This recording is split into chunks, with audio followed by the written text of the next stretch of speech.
It's Jeannie, the Cheerful Heart, back with you with our Bible reading plan, reading the Bible in 365 days. I'm so glad you're joining us on this journey. Day 16.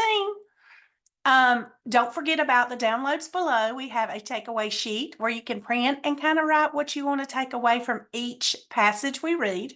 There's also a checklist below where you can check off each day. We love some checking off. And then also there's some more informational links below as well. We are reading again from the One Year Bible, the NIV, and we read one Old Testament, one New Testament, one Psalms, and one Proverbs every day. So today's Old Testament is Genesis 32, verse 13 to chapter 34, verse 31. We'll be in New Testament in Matthew chapter 11, verses 7 through 30. We'll be in Psalms chapter 14, verses 1 through 7, and we'll be in Proverbs reading 2 verses from chapter 3, 19, and 20. So let's get started on day 16 of the Bible reading plan, reading 365 days. I'm so excited. Jacob, so we were talking about on the last one, spent the night there, and from what he had with him, he selected a gift for his brother Esau, 200 female goats and 20 male goats. 200 ewes and 20 rams, 30 female camels with their young, 40 cows and 10 bulls, and 20 female donkeys and 10 male donkeys. He put them in care of his servants, each herd by itself, and said to his servants, "Go ahead of me and keep some space between the herds." He instructed the one in the lead, "When my brother Esau meets you and asks, 'To whom do you belong and where are you going? And who owns all these animals in front of you?' then you are to say, 'They belong to your servant Jacob. They are a gift sent to my lord Esau, and he is coming behind us.'" He also instructed the second, the third, and all the others who follow the herds. "You are to say the same thing to Esau when you meet him, and be sure to say, 'Your servant Jacob is coming behind us.' For he thought, 'I will pacify him with these gifts I'm sending on ahead. Later, when I see him, perhaps he will receive me.' So Jacob's gifts went on ahead of him, but he himself spent the night in the camp. That night Jacob got up and took his 2 wives, his 2 maidservants, and his 11 sons, and crossed the ford of the Jabbok. After he had sent them across the stream, he sent over all his possessions. So Jacob was left alone, and a man wrestled with him till daybreak. When the man saw that he could not overpower him, he touched the socket of Jacob's hip, so that his hip was wrenched as he wrestled with the man. Then the man said, "Let me go, for it is daybreak." But Jacob replied, "I will not let you go unless you bless me." The man asked him, "What is your name?" "Jacob," he answered. Then the man said, "Your name will no longer be Jacob, but Israel, because you have struggled with God and with men and have overcome." Jacob said, "Please tell me your name." But he replied, "Why do you ask my name?"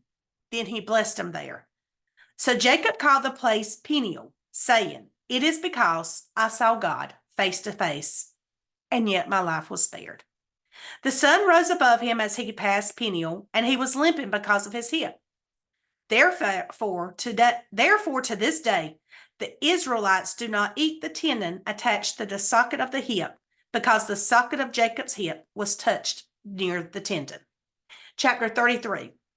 Jacob looked up, and there was Esau, coming with his 400 men. So he divided the children among Leah, Rachel, and the 2 maidservants. He put the maidservants and their children in front, Leah and her children next, and Rachel and Joseph in the rear. He himself went on ahead and bowed down to the ground 7 times as he approached his brother. But Esau ran to meet Jacob and embraced him. He threw his arms around his neck and kissed him, and they wept. Then Esau looked up and saw the women and children. "Who are these with you?" he asked. Jacob answered, "They are the children God graciously has given your servant." Then the maidservants and their children approached and bowed down. Next, Leah and her children came and bowed down. Last of all came Joseph and Rachel, and they too bowed down. Esau asked, "What do you mean by all these droves I met?" "To find favor in your eyes, my lord," he said. But Esau saying, I already have plenty, my brother. Keep what you have for yourself. No, please, said Jacob. If I have found favor in your eyes, accept this as a gift from me. For to see your face is like seeing the face of God, now that you have received me favorably. Please accept the present that was brought to you, for God has been gracious to me, and I have all I need. And because Jacob insisted, Esau accepted it. Then Esau said, let us be on our way. I will accompany you. But Jacob said to him, my Lord knows that the children are tender, and that I must care for the ewes and cows that are nursing their young. If they are driven hard just one day, all the animals will die. So let my Lord go on ahead of his servant, while I move along slowly at the pace of the droves before me and that of the children, until I come to my Lord in Seir. Esau said, then let me leave some of my men with you. But why do that? Jacob asked. Just let me find favor in the eyes of the Lord. So that day Esau started on his way back to Seir. Jacob, however, went to Succoth, where he built a place for himself and made shelters for his livestock.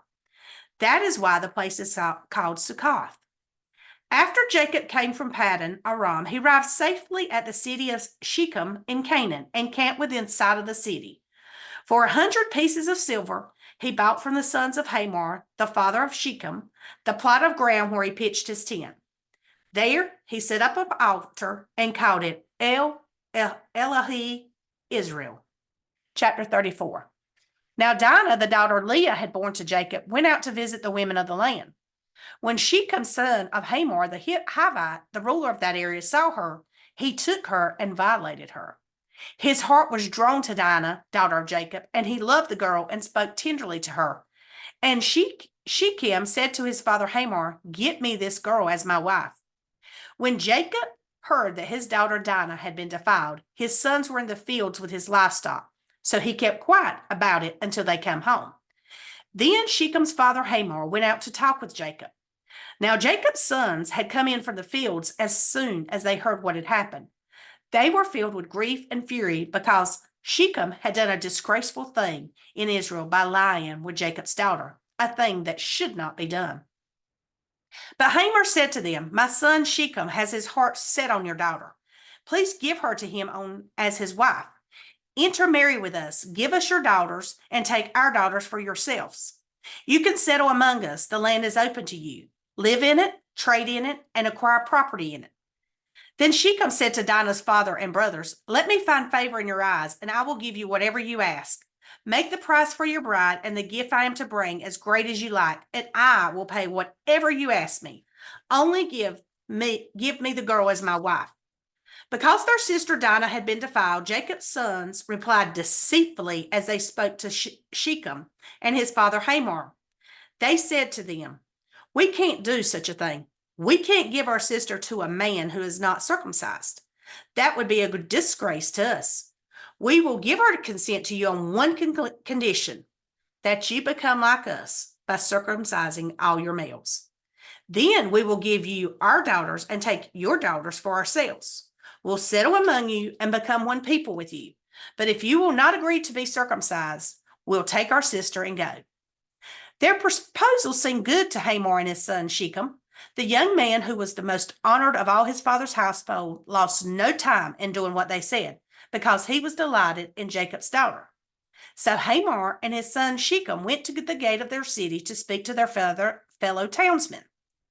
These men are friendly towards us, they said. Let them live in our land and trade in it. The land has plenty of room for them. We can marry their daughters and they can marry ours. But the men will consent to live with us as one people, only on the one condition that our males be circumcised, as they themselves are. Won't their livestock, their property, and all their animals become ours? So let us give our consent to them, and they will settle among us. All the men who went out of the city gate agreed with Hamor and his son Shechem, and every male in the city was circumcised. 3 days later, while all of them were still in pain, 2 of Jacob's sons, Simon and Levi, Dinah's brothers, took their swords and attacked the unexpected city, killing every male. They put Hamor and his son Shechem to the sword and took Dinah from Shechem's house and left. The sons of Jacob came upon the dead bodies and looted the city where their sister had been defiled. They seized their flocks and herds and donkeys and everything else of theirs in the city and out in the fields. They carried off all their wealth and all their women and children, taken as plunder everything in the houses.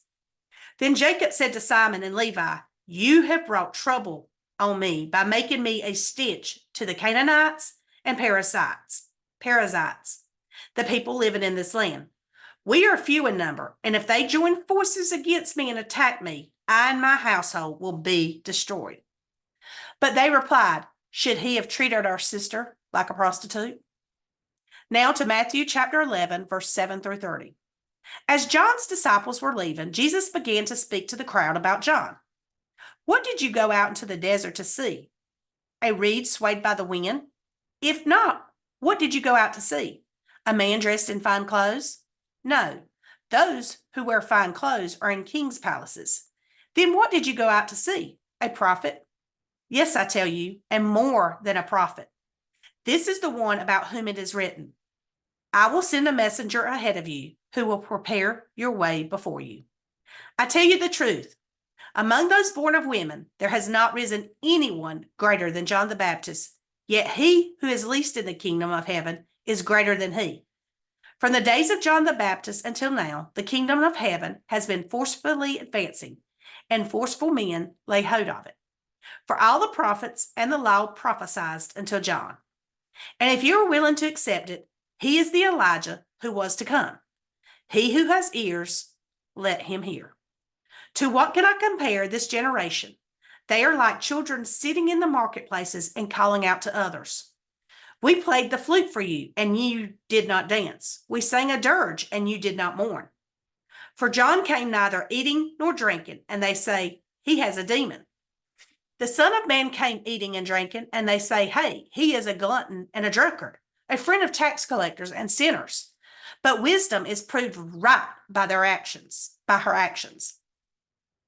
Then Jesus began to denounce the cities in which most of his miracles had been performed because they did not repent. Woe to you, Chorazin! Woe to you, Bethsaida!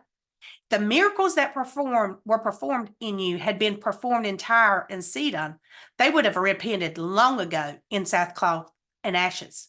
But I tell you, it will be more bearable for Tyre and Sidon on the day of judgment than for you. And you, Capernaum, will you be lifted up to the skies? No, you will go down to the depths. If the miracles that were performed in you had been performed in Sodom, it would have remained to this day. But I tell you that it will be more bearable for Sodom on the day of judgment than you." At that time, Jesus said, "I praise you, Father, Lord of heaven and earth, because you have hidden these things from the wise and learned and revealed them to the little children.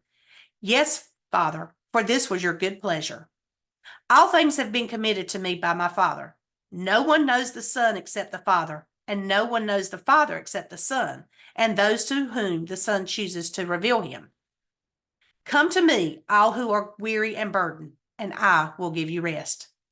Take my yoke upon you and learn from me, for I am gentle and humble in heart, and you will find rest for your souls. For my yoke is easy, and my burden is light."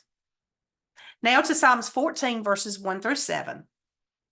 The fool says in his heart, "There is no God." They are corrupt. Their deeds are vile. There is no one who does good.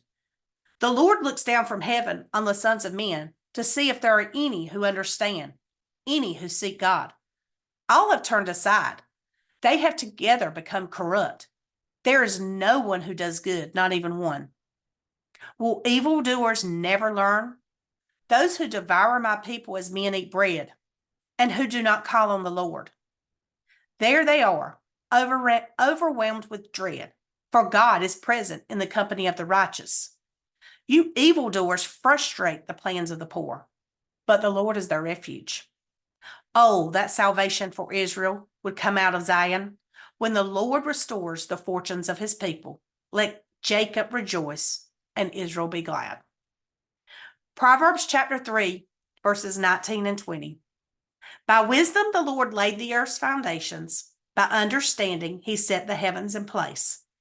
By his knowledge the deeps were divided, and the clouds let drop the dew. Okay, guys, well, we have finished day 16, reading from the Old Testament, Genesis chapter 32, verse 13 to chapter 34, verse 31. We read in Matthew in the New Testament, chapter 11, verses 7 through 30. We read Psalms 14, 1 through 7, and we read Proverbs chapter 3, 19 through 20. So the next one will be 17. We've completed 16 days of reading through the Bible, 365-day reading plan. Thank you for joining us. Don't forget about all the important links below this video, and I look forward to seeing you on the next episode. Don't forget to subscribe so you don't miss one, like or comment, and send this out to your friends so they can enjoy it as well. Thank you and have a blessed day.